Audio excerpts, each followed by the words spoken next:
নমস্কার বন্ধুরা, সবাই কেমন আছো? আশা করি সকলে সুস্থ আছো এবং ভালো আছো। আজকে এমন একটা সহজ সুন্দর পিঠা রেসিপি তোমাদের সঙ্গে শেয়ার করব, যে রেসিপিটা একটুখানি দেখে নিলে তোমরা এই একটা রেসিপির থেকে 2 থেকে 3 রকমের পিঠা তৈরি করে খেতে পারবে এবং পরিবারের সবাইকে মনের আনন্দে খাওয়াতে পারবে। বিশেষ করে যারা নতুন আছো, পিঠা একদম বানাতে পারো না, তারা একবার অবশ্যই এই রেসিপিটা দেখে পরিবারের সবাইকে পিঠে বানিয়ে খুব সহজে খাওয়াতে পারবে। খুবই মজার আর খুবই সুস্বাদু এই পিঠাটা খেতে হয়। তো আশা করি তোমাদেরও ভালো লাগবে। ভালো লাগলে প্লিজ ভিডিওটিতে একটা লাইক করবে, অনেক অনেক শেয়ার করবে এবং নতুন বন্ধু হলে চ্যানেলটা সাবস্ক্রাইব করে আমার পাশে থাকবে। আর পুরানোদেরকে তো অসংখ্য ধন্যবাদ ও ভালোবাসা। আর কমেন্ট করতে কিন্তু ভুলবে না কেমন লাগছে তোমাদের কাছে। তো দেখো, এটা তৈরি করতে আমি প্রথমে উনুনে কড়াই বসিয়ে কড়াইটাকে গরম করে 1 চামচ ঘি দিলাম। ঘিটাকে হালকা হাতে একটু নেড়ে দিলাম। তারপরে 1 বাটি সুজি দিলাম। সুজিটাকে একটু নেড়ে নিয়ে তার মধ্যে 2 চামচ মতন ময়দা দিলাম। ময়দা না থাকলে আটাও দিতে পারো, যেটা তোমাদের পছন্দের। তো গ্যাসটাকে একেবারে লো করে রেখে 1 বাটি দুধ দিলাম। সুজি আর ময়দাটাকে হালকা একটু ভেজে নিলেই হবে, একদম লাল করে ভাজার কোনো দরকার নেই। এইবার গ্যাসটাকে লো করে রেখে এইভাবে দুধটা দিলে দেখো কত সুন্দর একটা মণ্ড তৈরি হয়ে গেছে। গ্যাসটাকে কিন্তু অবশ্যই লো করে রাখবে, তাহলে এই সুন্দর মণ্ডটা তৈরি করতে খুব সুবিধা হবে। তো দেখো মণ্ডটা তৈরি হয়ে গেল। মণ্ডটা এবার আমি একটা হালকা গরম অবস্থায় এটাকে হাতটা দেওয়া যাবে সেরকম অবস্থায় এটাকে নামিয়ে নিয়ে সুন্দর করে মাখিয়ে নিতে হবে। তো ওর মধ্যে তো আমি লবণ দিইনি, তার জন্য একটু লবণ দিলাম। 1 চামচ ঘি একটু দিয়ে দিলাম, হাফ চামচের মতন দিয়ে। ঘিটা হাতের কাছে না থাকলে সাদা তেলও ব্যবহার করতে পারো। এই ঘিটা দিলে হাতে আর লেগে যায় না। দেখো কত সুন্দর একদম নরম করে ডোটা কিন্তু তৈরি হয়ে গেল। ডোটা কিন্তু অবশ্যই সফট করে তৈরি করবে। ওই যে 2 চামচ ময়দা দিয়েছিলাম, তার জন্য ডোটা খুব সুন্দর সফট হয়। তো ব্যাস হয়ে গেল। এইবার দেখো শেপটা, যে কেউ এই ছোট্ট সহজ শেপটা যে কেউ পারবে, কিন্তু একটা ছোট বাচ্চাও যদি দেখে নেয় সেও কিন্তু তৈরি করতে পারবে।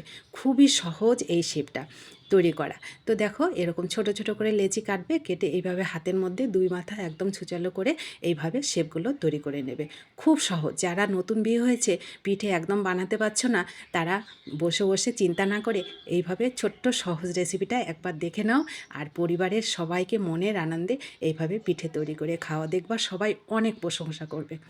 তো ব্যাস দেখো কত সহজে, একদম সহজ সুন্দর রেসিপিটা শেপটা আমার হয়ে গেল, হাতেও কিন্তু লেগে গেল না ঘিটা দেওয়ার জন্য।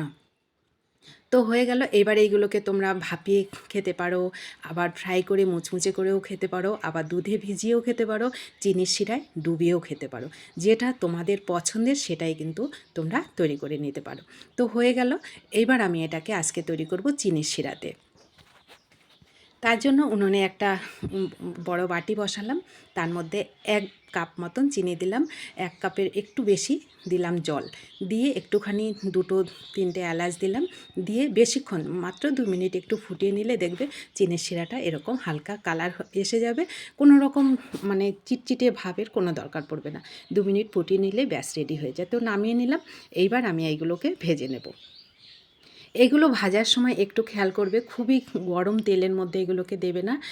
মিডিয়াম হিটে তেলটা যখন গরম হবে তখনই এগুলোকে দেবে। দিয়ে এবার গ্যাসটাকে মিডিয়ামে করে রাখবে, একদম লোতেও নয় আবার হাইতেও নয়। হাইতে রাখলে কিন্তু এগুলো পুড়ে যাওয়ার একটা চান্স থাকে, আবার লোতে করে রাখলে এগুলো ছড়িয়ে যাওয়ার একটা চান্স থাকে। তো মিডিয়ামে করে রেখে এইভাবে হালকাভাবে হালকা কালার হবে এইভাবে ভেজে তোমরা এগুলোকে তুলে নেবে। তো দেখো হাফটা আমি ভেজে নিয়েছি। ভেজে ওইগুলোকে গরম গরম চিনির শিরায় ডুবিয়ে দিলাম। ব্যাস পরেরগুলোকেও দেখো একইভাবে সুন্দর করে হালকা লাল কালার করে আমি এগুলোকে ভেজে নিলাম। কালারটা দেখো কত সুন্দর। এইভাবেও কিন্তু এই পিঠাগুলো তোমরা খেতে পারো, খুব মুচমুচে হয়, খেতে বেশ লাগে এই পিঠাগুলো। আর 1-2টো খেলে এই পিঠা মনই ভরে না, মনে হয় যেন টপাটপ পুরো পিঠাটাই খেয়ে নিই, এত সুস্বাদু এই পিঠাটা খেতে লাগে। তো দেখো এইগুলোকে আমি গরম শিরাতে মাত্র 2 মিনিট ডুবিয়ে রেখেছি। 2 মিনিট পর আমি এইগুলোকে তুলে পরিবেশন করলাম। উপর থেকে একটুখানি আমন্ড কুচি দিয়ে দিলাম। দেখো কত সুন্দর আর কতটা সুস্বাদু এই পিঠাগুলো, যখন তোমরা তৈরি করে খাবে তখনই বুঝতে পারবে। আর অনেক মজার, অনেক সহজ, অনেক সুন্দর একটা পিঠা রেসিপি কিন্তু এটা। তোমরা অবশ্যই কিন্তু তৈরি করে খাবে। দেখো কতটা নরম, মাত্র 2 মিনিট ভিজিয়ে রেখেছি, খুব সহজে তৈরি করা যায়। তো বন্ধুরা কেমন লাগলো তোমাদের কাছে অবশ্যই কমেন্ট করবে। নতুন বন্ধু হলে চ্যানেলটা সাবস্ক্রাইব করে আমার পাশে থাকবে। যারা পাশে আছো তাদেরকে আমার অসংখ্য অসংখ্য ধন্যবাদ ও ভালোবাসা, আমার পাশে থাকার জন্য, আমাকে সাপোর্ট করার জন্য। তো সকলে অবশ্যই ভালো থাকবে এবং সুস্থ থাকবে। যারা নতুন আছো তারা এভাবে অবশ্যই পিঠা তৈরি করে খাবে এবং পরিবারের সবাইকে খাওয়াবে। তো দেখা হবে তোমাদের সঙ্গে নতুন কোনো রেসিপিতে। ততক্ষণ অবশ্যই কিন্তু সকলে ভালো থাকবে এবং সুস্থ থাকবে। ধন্যবাদ।